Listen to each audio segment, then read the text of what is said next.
Oh my God, Sara hisses under her breath. Have you seen the wall of man over there?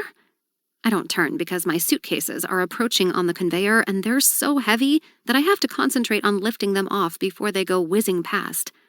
Sara was sitting next to me on the flight, and she's going to Eastern too. What are the chances? She made me laugh so much I snorted tomato juice at one point. Not the most attractive thing that I've ever done in my life. Wall of man? Sounds like fun. I grunt as I heft one suitcase, losing control of it and bashing my toes. I curse as it flops to the ground, and the other, even larger case passes me in a flash. I dash after it, and I'm not looking where I'm going, so when I bump into the back of a huge man, I'm sent reeling in shock with half the wind knocked from my lungs. Sorry, I gasp, steadying myself on my feet, my hand reaching up to make sure my nose isn't broken. Hell, this is nothing like I thought my arrival back in my home city would be. The man grabs the handle of my moving suitcase and lifts it like it contains nothing but feathers. I hate him for his inhuman strength, and there is no way I'm letting Mr. Muscle run off with half my worldly possessions. Hey, I shout, that bag's mine.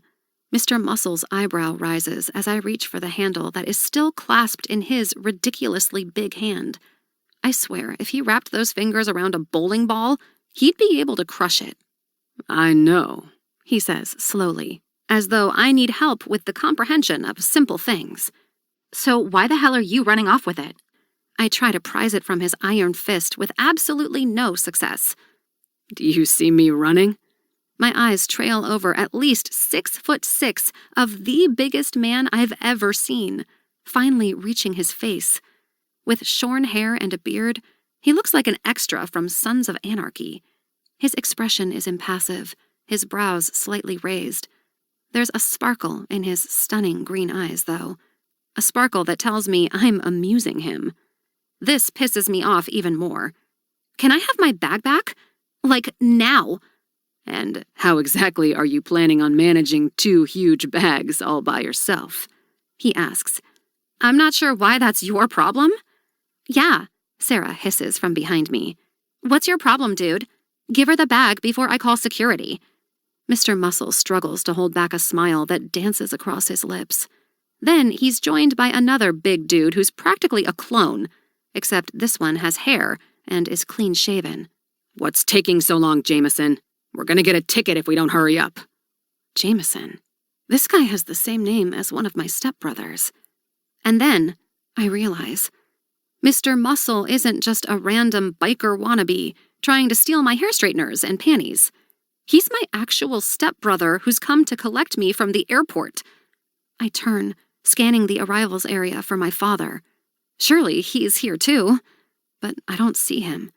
Instead, I notice more huge men who resemble Jameson. The wall of men Sara was gushing about is my welcoming committee. They were skinny teens when I last saw them, but now they've grown up. Like, grown so much that I need panoramic vision to take them all in. I think she gets it, Jameson says to the other guy, also my stepbrother.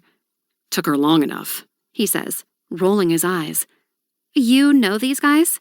Sara asks, a wide grin spreading across her face. If we weren't in such a public place, she'd probably climb my stepbrothers like a koala on a forest of eucalyptus trees. My stepbrothers, I say. Jameson and... Ooh, twins! She claps her hands together excitedly. Triplets, I say, as the third one rocks up next to his brothers, equally large and equally amused. Little Maisie's all grown up, he says. Joshua?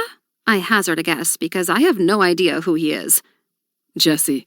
He grins, although he's probably not telling the truth. They used to play this game with me when we were kids. He has a little scar above his eyebrow, which is new, probably a result of a football injury. They're obsessed. I make a mental note of this little imperfection so that I have a better chance of telling them apart later. I turn to Sara, whose eyes are practically bugging out of her head. Joshua and Jessie. Wow. She reaches out to shake their hands, and they politely engulf her hand in their giant palms.